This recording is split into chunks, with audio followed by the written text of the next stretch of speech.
Hello, hello, hello, and welcome to the Kevin Ross Emery Show.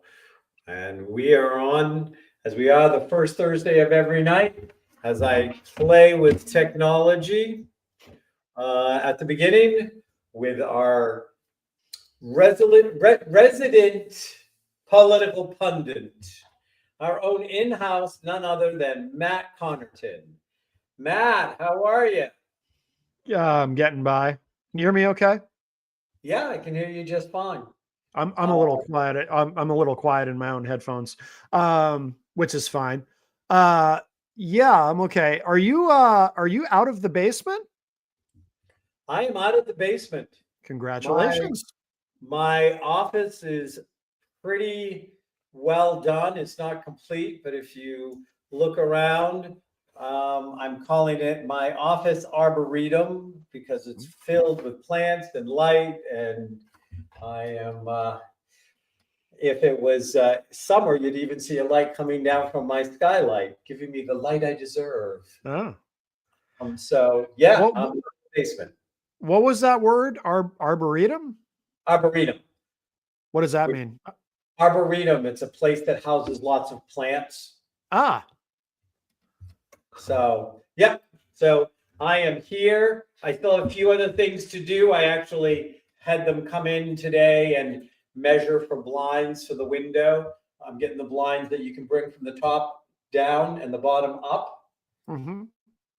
because I have a window right beside me that the light during late morning to mid afternoon shines right on my screen. I can't see anything. So, anyways, yeah. So I am Yeah. getting blinds put in to block the light when I'm taping. I've reoriented the office so it's all set up different than it was, and I'm loving it. And the kitchen is 99.99% done. They have to fix one thing, and then they will be done. And Excellent. so, yeah, now all I have to do is pay the bills. Uh-huh. So, yeah, but living the big life here. The Yes. dining room is all done. The new bathroom is in. The kitchen is functional. I'm still putting art up on the walls. A lot of art left to put up on the walls. And I mean, the kitchen was mostly done when you were here a couple of weeks ago. I mean, there was still a few things they needed to do. Yeah. So now all I have to do is get the custom made piece of stained glass. I want to go in that big square that overlooks the kitchen. And, Mm-hmm. there's always little stuff, but I am happy to be out of the bathroom, basement. Hallelujah. Well, being out of the bathroom is also a good thing. Well, when I'm on air, it is. Yeah, Uh, yeah. I mean, if you were doing the show from the bathroom, I'd have to assume you were ill. yeah, well, I've been called sick before. Hmm. So, talk to me about how, because you're doing the Saturday morning show from 9 to 12 Yes. on 95.3 WMNH. Yes, you got it. Yeah, or you can go to mattconnerton.com and you can tap into the show there where you can be commenting to Matt and his musical guest as they're playing. Mm-hmm. So, what has been one of your favorite musical performances recently? Like, who's really stood out to you? Who do you want to tell my audience, especially if they're a local band, that they should try to catch when they're playing? Oh, good Lord. There's so many. There's so many. Well, actually, I'll plug this coming Saturday's show since it's only 2 days away, if you don't mind. So we've got a couple of friends of ours, Eleanor and Spelfie. They're doing a big event called Spelfie Fest, which is going to be the 24th at Jewel in Manchester. And part of the point of this event, it's going to be an all-day festival. And part of it is to help raise awareness and money for one of the organizations that Jenny is involved in. which researches CRPS, complex regional pain syndrome, which is one of those rare diseases that because it's rare, it doesn't get as much attention and research as it deserves. So we're going to be talking all about that this coming Saturday on the show. And we also have BF Raid, Boston's Final Raid. These guys are legends in the metal scene, in the Boston metal scene. They've been around for a long time, and they're going to be on with us too. And, you know, we always, it's very eclectic. I would just impress that on people. It's not like when you tune into my show, you're only going to hear me interviewing rock bands, or you're only going to hear me interviewing singer-songwriters, or, you know, we talk to a lot of different kinds of people, doing a lot of different kinds of music, and a lot of people in the music industry listen to our show. And we also have people who do other things like promoters and artist managers and producers and all kinds of interesting people on the show. So check it out, Matt Connarton Unleashed. Yeah, so it's so funny that you kept the Matt Connarton Unleashed, even though you're not really doing any of the political stuff that you used to do. Yeah, well, two reasons for that, Dr. Kevin. One is, well, maybe even more than two, but, you know, got to build the brand. You know, Matt Connarton Unleashed has been, I started it as a podcast all the way back in summer of 2011. So, you know, people know the name. It's very Googleable. Of course, it helps that I have a rare last name. But right from the beginning, it had always been a mix of music and politics. And because those are my two favorite subjects. And then on WMNH within the last year or so, we got away from the politics, but that is going to be returning as well, not on the WMNH iteration of the show, but on the podcast iteration of the show, which we are reviving. And I know I've been saying that for a while, and other things have been happening that have kind of kept pushing that back. But I think within the next couple of days, I'm going to be doing something where I'm going to be talking with Eric Pilcher, who is, I don't know if you know Eric at all. He used to do film reviews. Yeah, he used to do film reviews on my show, and then he's taken a break from that. But he wants to do kind of a postmortem of the election. Eric is a resident of the great state of Iowa. He's a Republican, but a never Trumper, or never again Trumper. And he wants to kind of do a postmortem on the election, and we might do that either Sunday or Monday night. And so that might be the beginning of the revival of the podcast version of Matt Connarton Unleashed, where we do talk about politics, and without having to worry about what anyone at the how anyone at the station feels about it, I'll be free to just say what I want, like really just uncensored. I might even swear, Dr. Kevin. I might even swear. Oh, no. I might. Not you. I thought you were a good, you know, religious boy. Well, no, I'm not religious. I am a good boy. And I mean, I try to be. I've never been arrested, for example. I'm not a felon. Right. I've never been caught. I'm not a felon, even though, you know, that doesn't mean much anymore. You can be a felon, and hell, you can be a felon and become president of the United States. But I'm used to not swearing because I'm used to being on FM terrestrial radio. But for the podcast version of the show, of course, free from FCC regulation, if I do feel like dropping an F-bomb, or if Eric does, it could happen completely unencumbered and uninhibited, and dare I say, unleashed. No. So check my little ticker at the box, because I was putting it together as you were talking. Yes, did I get everything right? 9 to 12 Saturday. Yep, you got it. So if you are not in the Manchester, New Hampshire area, you can go to mattconnarton.com and it will take you there. And that's where I'm assuming that they're going to also find the podcast, mattconnarton.com. Yes. You'll be able to find everything right on the site. If you go to mattconnarton.com/live, it gets you directly there. And yeah, please come check it out.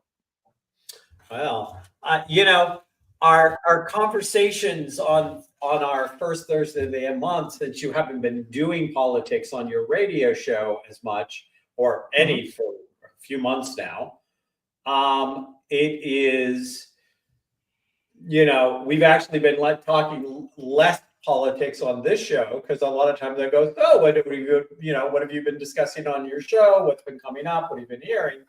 So, we've found a plethora of other things to talk about. I don't think you and I, Matt, will ever run out of things that we can find to talk about. Sure. Not the nature of the beast. Right. So I also want to find out, because at some point we obviously need to dive into politics tonight, but I thought that before I got ill to my stomach, we could have a few other conversations. Mm-hmm. And I have some thoughts. I also have some thoughts from a spiritual perspective of what just happened, and I want to make sure I kind of get those out. But how has the new edition of Life Coach on top of Hypnotist been working out for you? Well, it's interesting. So I haven't really kind of developed any kind of a life coaching program yet, but I have some ideas. But coincidentally, I had a session online last night with a client who actually said to me, I think I might want to do this on a regular basis. And I thought, well, I told him, I said, well, we can certainly do that. And I thought, yeah, that's another little push in that direction now, isn't it? Universe is pushing you, baby. Yep. It does seem that way. Yep. And God knows I've been pushing you. Yes. That is true. So you actually joined me about a month ago at a chamber event. How was that for you, by the way? I don't think we talked about it on air. Excuse me. No, it was great, and I appreciate you introducing me to some people. Those kinds of, Chamber of Commerce events, for someone new who doesn't know anybody in the room except, you were the one person there who I knew. So I appreciate, like I said, you introducing me to some folks, and it can be a little awkward at first. I'm not, I'm, as you know this about me, Dr. Kevin, I'm actually an introvert. Yeah. I have certain extrovert characteristics, but as many introverts do, but I am an introvert. So for me, that initial engaging in conversation with complete strangers, it can be a little challenging. But I did meet some wonderful people, one of whom I'll say hello to him in case he happens to be watching, Dave Dearborn and I think he's new to the chamber. So I'm not sure if you introduced me to him or if he just came up and introduced himself or how that came about, from St. Mary's Bank. But so we hit it off really well, and we're working on something that I can't really announce publicly, but so that was great. And met several wonderful people that night, and it was a great event, very positive, very welcoming, and the food was nice. I really I ate a lot, and because I always say it's my stomach's world, you all just live in it. And so that part's important. And so I was well fed, and it was great. It was fantastic. I really enjoyed it. So I was there part of the Dave Dearborn, because I met him that night for the first time as well, and then I kind of roped you in to pass it off to you. Right, I couldn't remember. Yeah, but he came. We actually did a meeting. He's very nice. I mean, I have no need in this moment for his service. Yeah. But he's opened the door, because sometimes they shake things up in certain areas. I mean, and one of the secrets of networking, because I believe this, that I created a networking class that I used to teach back in the 80s. Oh. I developed this course and I taught it when I worked for American Express. And in fact, the division vice president of the area I was in insisted that first year planners mandatorily had to take my networking class as part of their sales training. And then I went on and I evolved out of that. And then when I was teaching at the MBA level boot camp for entrepreneurs, I also taught a modified version. I mean, I say modified, let's say networking 2.0. I kind of, evolved. It evolved as I evolved. And I've spoken twice at chamber events on networking and public speaking. So, I mean, networking is my gig. Yeah. And, the thing is you always do better at networking if you're not trying to just go in there with the kind of, I need to schedule an appointment, or I need to sell somebody tonight. I mean, networking at its best is something that has a slow build. And in fact, there's another networking group that I meet with on Zoom twice a month. And I've made some great connections there. I've actually got some clients out of there, but made some great connections. I'm getting ready to do business with somebody that's part of that networking group. And I can always bring you on there as a guest. I mean, I would love it. Yeah. We meet at like 8:30 in the morning, but it's on Zoom. And Okay. So offline, let me know. We're going to be, the next one is the 14th. So if you're available on the 14th, I'll send you the link. I'll contact the woman who runs the group, send you a link. You can come to 2 of the networking events for free. And then if you want to stay after that, there's a small fee involved, which most of it goes to the fact that I love this concept. I love this way that they do this, which is that if you meet with somebody else in the networking group, your name goes into a hat, a metaphorical hat, and she has a bunch of $25 gift certificates that she gives out, so that it encourages people to set up appointments to meet with other people in the networking group. And, I had to actually do some social adjustment, because I go into a networking group and I'm kind of like, so tell me what you do, and I try to like connect on that level. And the first couple of times I went, it was clear that the people wanted to know more of who I was as a person and wanted to share who they were as a person. And what they did kind of came in after. Which I love that kind of networking. But when I first step into a networking group, I step in with the mentality of, tell me what you do, tell me about your business, like this. And then we'll get into the more personal stuff. If you set up one-on-ones with this group, and even as a guest, they'll ask you, is there somebody here you would like to meet, or somebody who would like to meet you? And so I know a couple of people who came in as guests, and before they even joined the networking group, did a one-on-one with somebody, and now is doing some business with them. And they hadn't even joined yet. So so the next one's the 14th, and then they only have they usually have 2, but because of the holidays, they're only having 1 in November and 1 in December. So if you want to hit the November one on the 14th, make sure you reach out to me after the show. Count me in, but I'll reach out to you after the show to confirm. But yeah, I'm looking at my calendar on my phone, and I'm definitely available that morning.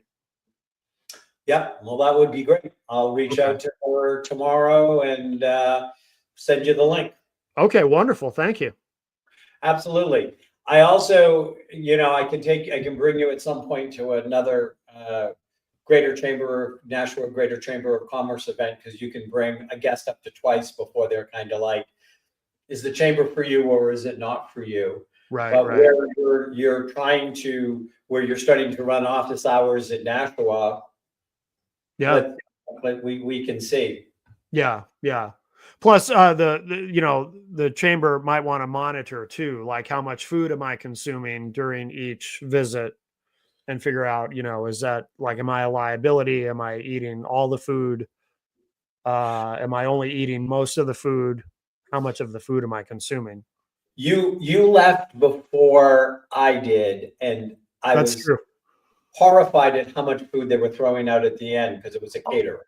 Oh my God, really? Yeah. Oh, I should have stayed longer and eaten more food. You could have just stayed longer and eaten more food, Matt. Oh, that legitimately makes me sad to know that. It always makes me sad when I see them. They were getting ready to throw something out, and I went right by and I grabbed it before it could hit the tree. Yes. it was like an apple. I'm like, why are you throwing out an apple? It's an apple. It's an Yeah. uneaten apple. Why are you throwing this out? That shit drives me crazy. What they should do is throw it all into some kind of bin and bring it to a food pantry. That's what they Yeah, should do. yeah. Well, I think next time I go to an event at the chamber, and if it's a catered event, some businesses like in-house cater their stuff, like we'll do something, but this was an outside catered event. I think the next time I'm just gonna bring some of my environmentally friendly bags I shop with, and at the end I'm like, "Are you throwing this away?" And I'll take it. Yeah. I'll take what I want to eat, but my husband works for Harbor Care, and they have a food pantry there. Oh, I'll, there you go. you know, Yeah. I can't stand it when food gets wasted. Oh, I know.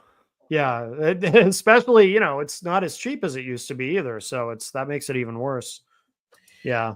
Don't like to see. So, yeah, and for those of you that are joining us that like to kind of hear what's going on in the world and Matt and my political banter and perspective, in case you didn't know it, as an inspirational catalyst, I also have years of experience as a business consulting, and not that you've hired me as a consultant, Matt, but I think you can definitely vouch that I've been giving you some good ideas about how to grow your business. Oh, definitely. No, I've learned a lot from you over the years. Absolutely. And recently. Yeah. So, I figured I'd just, flash my business credentials in case anybody's looking for a good business catalyst who does have a spiritual underpinning. And, it all filters in somewhere. Hmm. So, have we avoided the big conversation long enough? Should we get into it? Let me see. Yeah, we're almost halfway through the show. I think my stomach will survive half my show talking about this shit show. I would imagine we both have a lot to say about it. Yeah. So, do you want to hear my theory, or do you want to start Yeah. with what's going on? No, go ahead. Let's hear your theory. So, I think there's a couple of things. I mean, from a very practical standpoint, I hate to say this because he did have he made a lot of positive things happen during his presidency, but I am in the camp of that a lot of this falls squarely in Biden's lap, that he didn't back out earlier. You know what's interesting, by the way, just as an aside, Dr. Kevin, when Eric Pilcher reached out to me about doing an election postmortem, he said that same thing. He said to me that he blames Biden for this. And the second part of it is that if Biden had passed the rein on and said, we're going to have open debates among the people, Kamala might have gotten picked, but she might not have. There were some other very viable candidates that, the last time.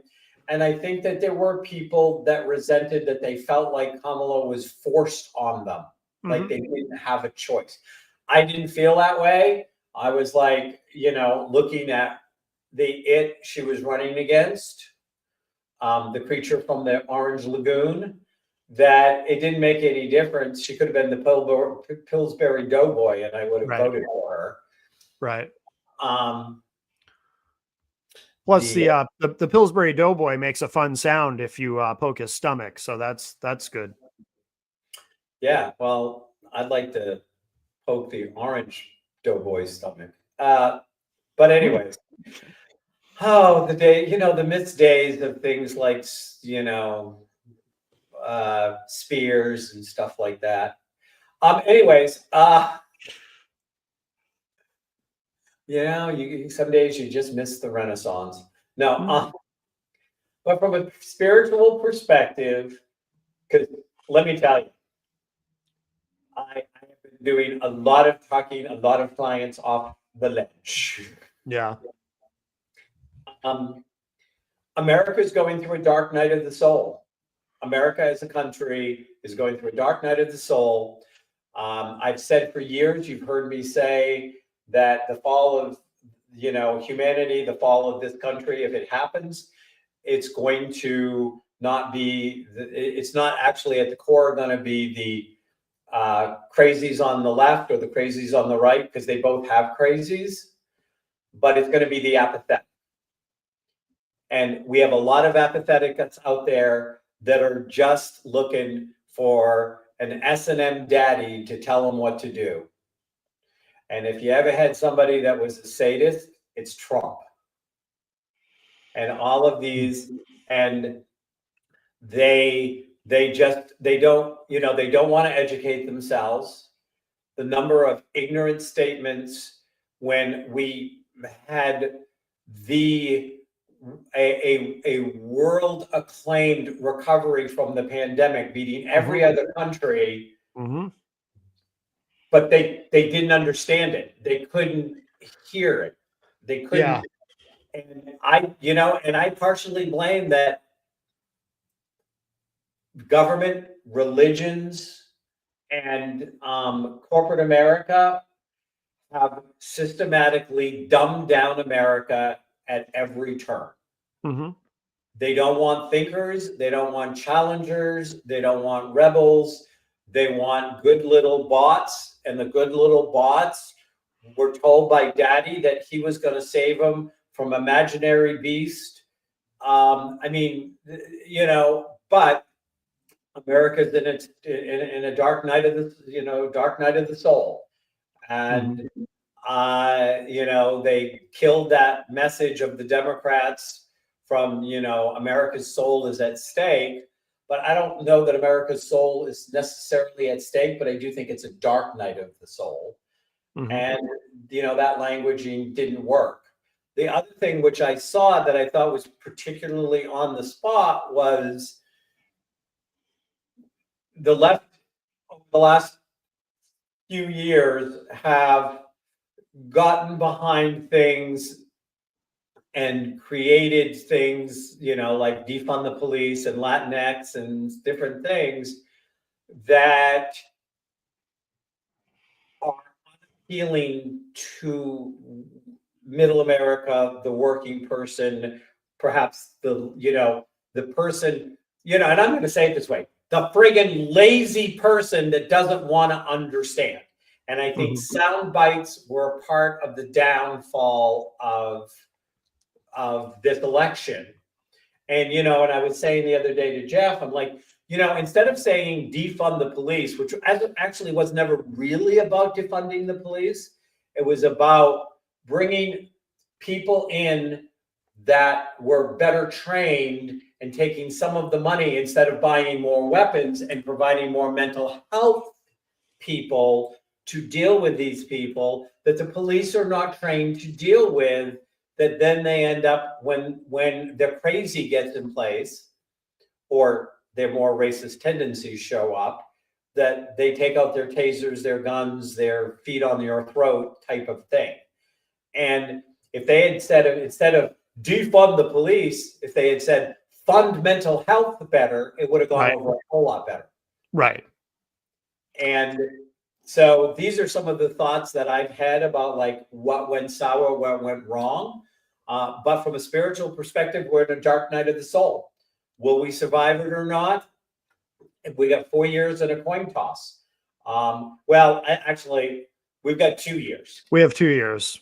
Yeah. Because, you posted somewhere what I'm getting ready to say. In 2 years, we're going to see a blue wave. Yes. Because the people most affected by the Trump-Musk policies, because,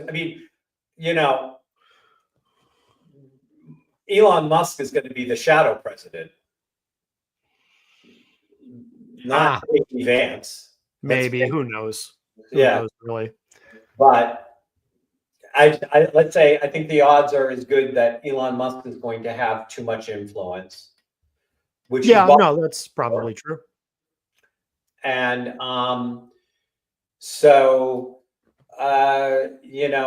the people that voted are the ones that are going to feel the most feel the consequences of their vote, and I don't really think they're going to come after gay marriage. I think it would be too much of a nightmare. I mean, what are you going to do with the millions of people that are already married?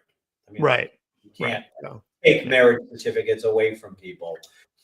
So I'm not really worried about my marriage so much. Yeah. I'm going to be far less affected by Trump policies in most areas of my life than these people that are going to have to depend on Medicare or Medicaid, that depend on services, because Elon Musk already said, we're going to be tightening our belt. You're going to be suffering. Well, he's shopping for another Bel Air mansion. Why is he not suffering? What's his suffering? He's not doing any suffering. Right. He's going to probably, be pacing with Trump about how many billions he steals from the American people. Yeah. So anyways, my rant is over. You're up. Well, so you keyed in on something when you were talking about defund the police, because that's an example of how Democrats continue to be horrible at messaging. And I think that is part of what I think there are many factors actually that cost them this election. And I feel you on the dark night of the soul and all of that. And we can get into that too, of course. But I think for the Democrats, well, first of all, Biden, I agree with you what you were saying about Biden. Biden never should have run for a second term. He hinted, he never flatly said, but he implied when he was running the first time that he was going to be kind of I think transitional president was a term that he used, implying that, he just wanted to do 4 years, right the ship, get us through COVID, etc. And then that should have been it. And then we could have had an open primary, and maybe it would have been Kamala Harris, maybe someone else like Gavin Newsom and so forth. I do think it made sense, though. I mean, Biden waited much too long, and there was that disastrous debate. But because he waited so long, I think going with Kamala Harris at that point was the best option, because it was it was the least messy. There just wasn't time to do anything else. And I think she ran an excellent campaign overall, but I agree. But the messaging is a problem. And one major area where the messaging is a problem is on the economy. The truth about the economy is that it's very, very strong. Our GDP is excellent, lowest unemployment in, I believe, in history since we've been measuring the unemployment rate. So all of the fundamentals of the economy are strong, except inflation. And I get it. I feel it too. We all do. The money doesn't go as far at the grocery store. Housing is a problem, and that's sort of part of inflation, but also it's a separate issue in some ways. But so we've got problems in the economy, but the economy itself overall is very strong. And our inflation, as bad as it might have seemed, it's still the lowest of all the modern industrialized countries coming out of COVID, this COVID hangover that we had to go through. And then we end up, after all the hand wringing about how inevitably we were going to fall into a recession, a post-COVID recession, it never happened. And we've actually achieved that soft landing that people were hoping for. But here's the thing. Democrats do such a poor job of explaining this, because it's like, Bill Clinton said, it's the economy, stupid, back when he was running in 92, when the fundamentals of the economy were not strong and we were in an actual recession. And so that's the number one weakness, because, you've got Trump and all the Republicans saying, oh, look at inflation. Inflation is so terrible. So the Democrats have to explain to people, look, our inflation is the lowest. We're in the best place in terms of inflation compared with the rest of the world.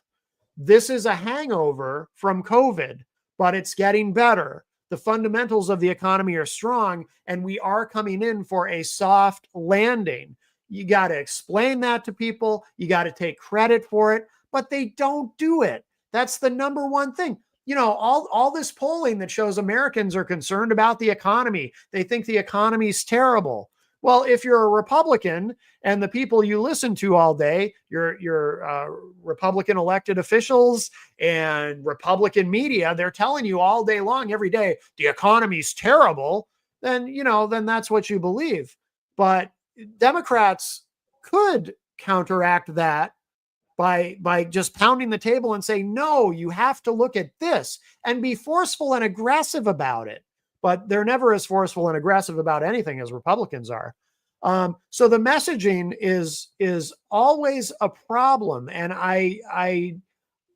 Kamala Harris, she talked about an opportunity economy, and she did put forth some great sounding policy proposals. But she also should have been pounding that podium in every speech and saying, look where we are economically. Look at our recovery from COVID. That was the Biden-Harris administration that pulled off this recovery, this post-COVID recovery, where we have record low unemployment and a record stock market, because the stock market actually does better under the Democrats than Republicans, but I'm sure Republicans generally have no idea that that's the case. She should have been pounding that podium about all the good things, and then talking about how all the things that she wanted to do to continue to expand on this economic miracle coming out of the pandemic. I mean, we rebounded from the pandemic economically much better than anyone could have predicted. I mean, the elasticity of this economy is truly incredible. So, that should have been the messaging. If your number one vulnerability is the economy, because half the country is convinced that the economy is terrible, then you've got to explain to those people why the economy is actually really good. And here's the truth. And they're not telling you the whole truth about the economy. While also expressing empathy for the fact that, yeah, it sucks that groceries are so expensive. It sucks that housing has gone up. But those areas, we have plans to deal with those areas. But we're going to be able to implement those plans because we've done such a great job with the economy in all these other areas. But the Democrats, they just can't get it right when it comes to messaging. The other thing about the economy is, and this is going to offend a lot of people because they're going to take this slightly wrong, but and I'm not just picking on the right when I say this. The left, this is a problem on the left as well, but more so on the right. We live in a country full of low information voters. I came to the conclusion a long time ago, the average, look, I haven't studied economics. I took an economics course in high school. I didn't take any in college. But even somehow I'm able to understand something that I don't think 99% of Americans understand. The president of the United States does not control the economy. John Hopwood on my show used to refer to it as the big man theory. People like to think of like the president of the United States sitting at the resolute desk controlling the various levers of the economy. It doesn't work that way. The economy is much larger and more complex than any president's economic policy. I'm not saying that presidents can't influence the economy with certain policies, but minimally, yes. But a lot of it is cyclical. A lot of it is things that are out of anyone's control. So just like I didn't blame Trump for crashing the economy. Trump did crash the economy with the 14 days to slow the spread, shutting everything down and everything. Trump crashed the economy. As much as I loathe Trump, I'm fair and consistent. I don't blame him for it. I think what he did in that moment, at that point, had to be done. Just like I don't really give Biden credit for this amazing, recovery that we had coming out of the pandemic. Maybe a little bit of credit, but actually there were a lot of other factors. Our economy in the United States was so structurally sound that we were able to weather the pandemic and come out of it much better than anyone could have expected. But most Americans, it's like, when it's their guy, when it's their guy in the White House, they give that president credit for anything good economically. And when it's not their guy in the White House, they'll blame that president for anything wrong economically. And it's just ignorance. And but you can't tell anybody that. I mean, like 99.9% of Americans are convinced that the president of the United States controls the American economy. And I don't know why everyone thinks that, but it's not true. The only people who don't think that are economists. People who actually study the economy, and apparently me. Somehow I know that. I don't know why. I don't think I'm smarter than everybody else, but well, maybe some people, but but so but understanding that the Democrats should be pounding the table. They should have been pounding the table and saying, look at how good the economy is in all these areas. Let's get the parts where we're struggling. Let's get those in line with the rest of these areas. We can do it. We've been very successful with this. Let us continue. We're not going back, which I thought was an excellent campaign slogan. Didn't work, but I thought it was very good. We're not going back. We need to keep going forward. But that wasn't the message. The Democrats, they can't figure out how to message anything. They can't figure out how to actually communicate this stuff. It's maddening. I ran longer than I meant to, but it's just the economy stuff drives me nuts. The economy is, I firmly believe, to a large extent, that's what cost Kamala Harris the election. The economy. Why? Why though? Because the economy is so terrible? No, the economy is freaking great. It is outstanding. No matter how good the economy is, it's never perfect. But no, half the country thinks the economy is terrible. We're in this terrible, it's almost like the Great Depression, the way some of these people talk. And it's like, all right, well, you exist in an alternate reality, I guess, but congratulations, you got your alternate reality president. So that's where we are. Anyway. So there's a few things here that I want to comment. You did get a comment about your show, about loving your Saturday morning show as well. Oh, Elizabeth Towns. Yes. Hello. Thank you. Appreciate that. And she also did another comment about being disappointed in New Hampshire's governor's race. And the presidential election made me very sad. Women's rights. So we will talk a little bit about New Hampshire, which again did what seems to be a very New Hampshire thing. Mm-hmm. But to thank you for your comments, Elizabeth. Yes, thank you. That first of all, I applauded that she was willing to go on Fox, and I thought that in the scheme of things, she was no Pete Buttigieg, but I think that she held her own. I agree. And but I've watched his interviews on Fox, and he does try to communicate some of that messaging. But he does it better than anybody. He does it better than anybody. I wish we could just clone him. He's one of the few Democrats who actually knows how to do it. One of the very, very few. Him and Gavin Newsom. There's two. So I think that other things at play was that there was a lot of dog whistles around racism and Black women in power, because one of Trump's strongest things were young white men. Yeah, the bro culture.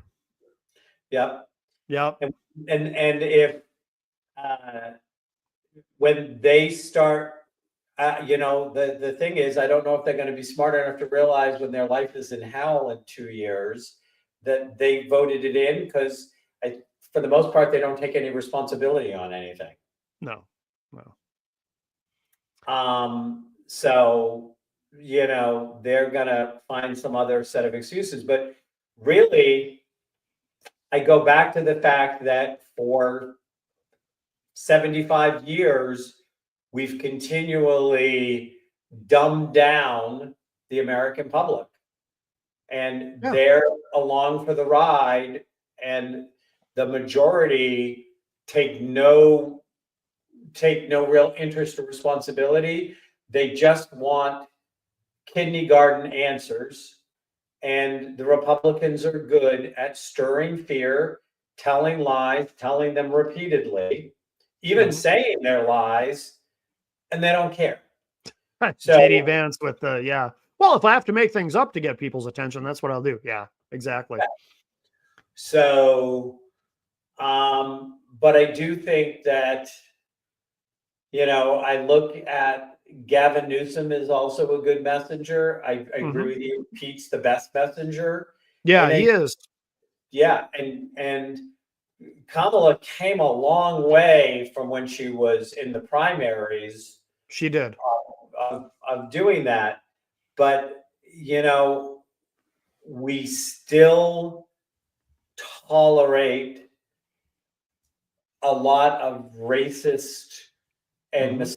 misogynistic commentary and don't call it out in a way and still allow it in large parts of the country. And so I've asked you this question before. You've been consistently on one side, and I think you wiggled a little last time.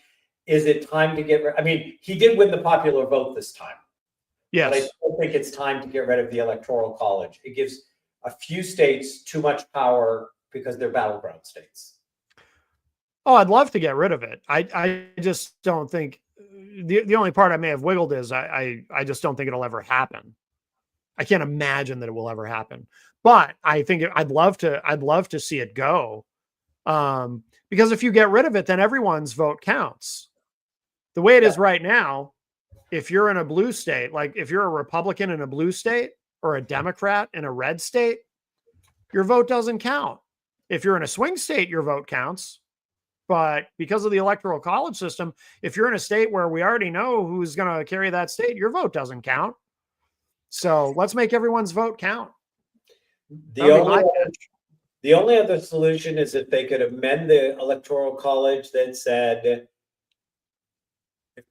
if we can't get rid of it, if they could amend that the votes in the Electoral College represent the percentage. So if you have 100 and 75 were Democratic and 25 were Republican, that 75 votes go towards the president of, the Democrat, and 25, that would be the only way that the Electoral College would be able to survive as actually a viable thing. If they said, that's it, we can't get rid of it, but your electoral votes have to actually represent what your state said. A few people don't get to decide for everybody in your state, because then it would be very different. I mean, does that make sense? Well, I think what you're talking about is the same thing effectively as getting rid of it. Because what your idea to me, if I understand it correctly, would render it meaningless. So you might as well get rid of it. Because in your scenario, you're still ultimately just going by the popular vote, right? Unless I'm misunderstanding something. No, you're not not misunderstanding anything. My question is, and I don't know the answer to this, Mhm. would it be easier to amend the college than get rid of it? Is there a way that the No. college would be amended that Yeah, would I see not what you mean. take the heavy lift of getting rid of it altogether? It's such a heavy lift no matter what, because it requires amending the Constitution, which But is, that's what I'm not sure of. I yeah. don't know if you could amend the college, if you could pass a law around the college that didn't take amendment level approval. Oh, I see what you're saying. Okay, so if you could pass a law that wouldn't require an amendment to the Constitution. That's interesting. I don't know. I mean, we did pass the Electoral Count Act. But that doesn't. Yeah, I don't know. Well, maybe that's an interesting idea. I might research that a little bit if there's a way to do that without. I see what you're saying now. Yeah, Yeah. so that's interesting. Yeah. Again, it's just, there's more than one way to skin a cat. I hate that expression. Yeah, I know. I love our kitties. My You have cats. I have two cats. My two cats, when I use it, my two cats always look at me like, whoa. Yeah, no kidding. So New Hampshire, consistent. Let's keep a Republican governor, but everyone we send to Washington will be Democratic. Yeah, and we went blue for president, as we usually do. Blue for president. Yeah. Do we just have multiple personality disorder? What do you think? What's our story here in New Hampshire in the wonderful world map? No, I think we have an independent spirit here. I actually think it's healthy. Even though I did not, I know both Kelly Ayotte and Joyce Craig a little bit personally, and I like them both as people.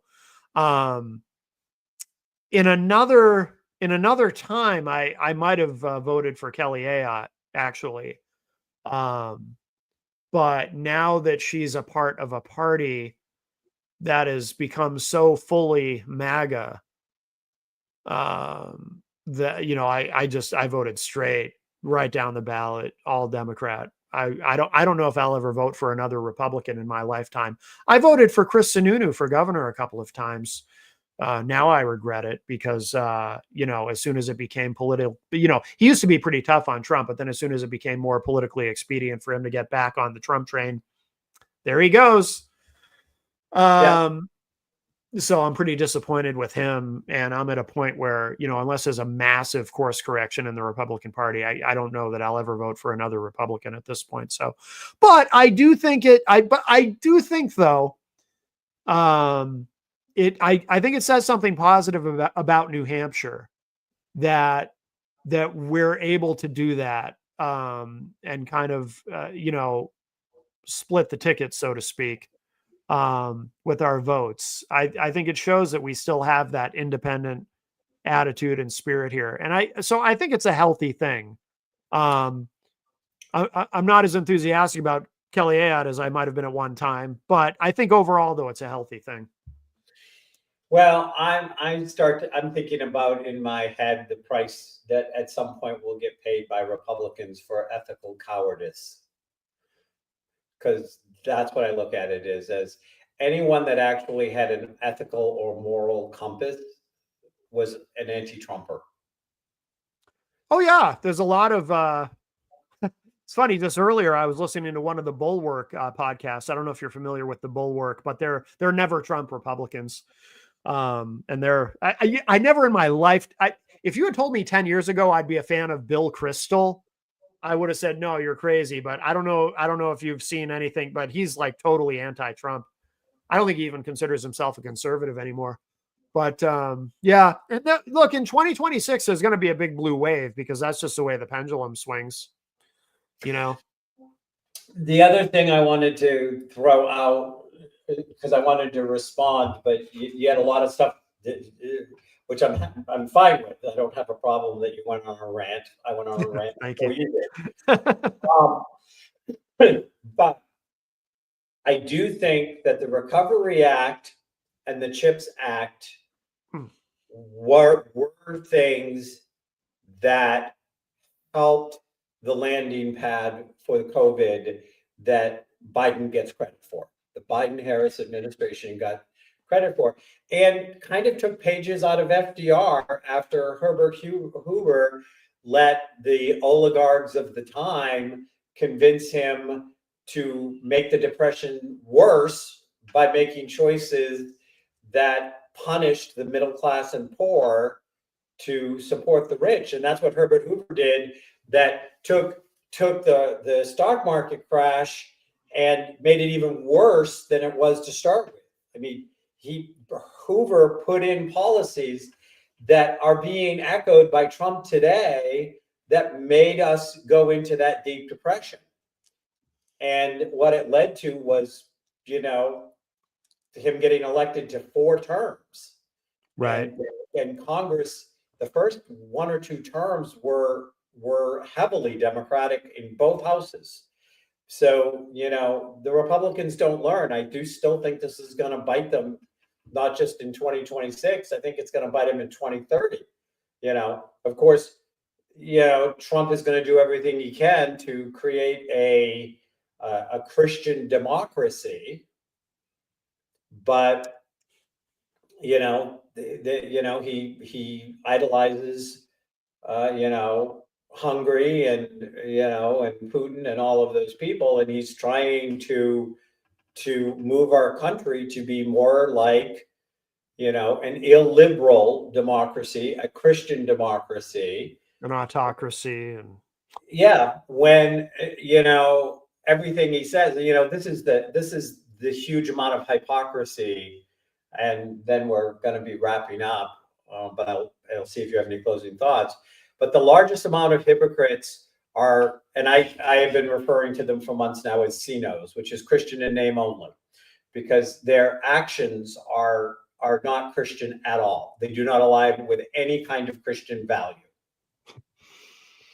And they support some man that looks like he's performing oral sex on a mic, mm-hmm. and is talking about serial killers as admirable, and they, in some warped reality, thinks that this is their Christian choice for president. And I did have one interesting thought, because Trump can't run again, and if he can't pull out completely trashing democracy, because he talked about wanting to try to change the Constitution so he could stay in office till he died, basically, which can't happen soon enough. Is that he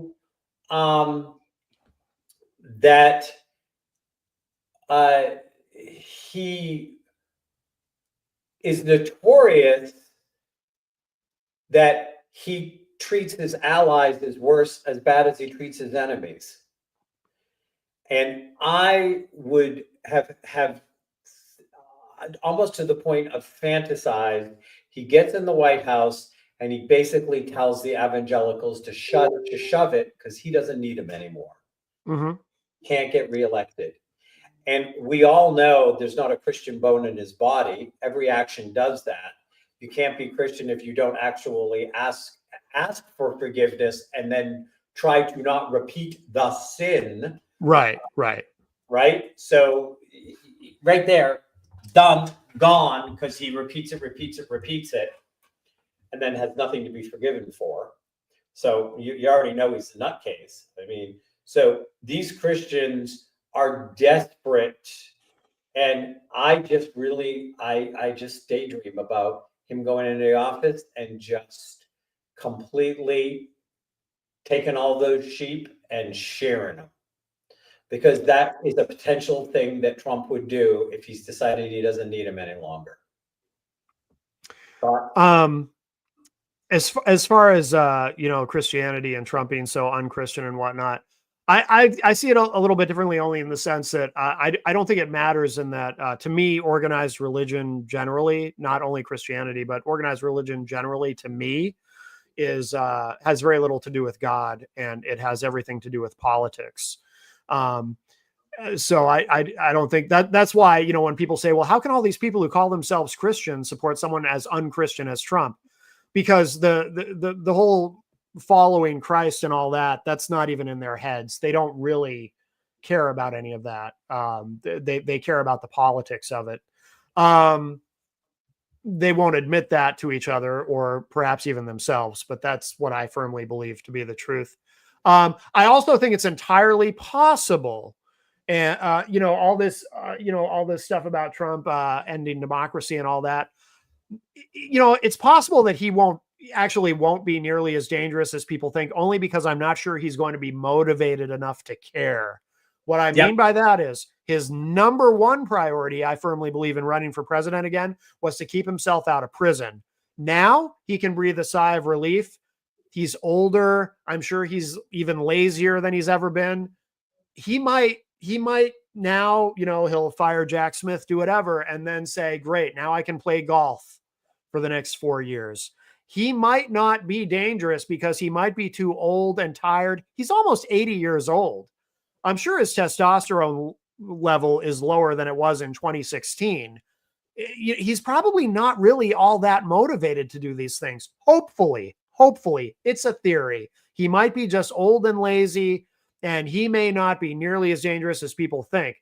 But the one thing nobody's talking about, we also need to start thinking about, though, what happens when JD Vance becomes president, because JD Vance will be president. It's just a matter of how. I know nobody's talking about this yet, probably because it's scary.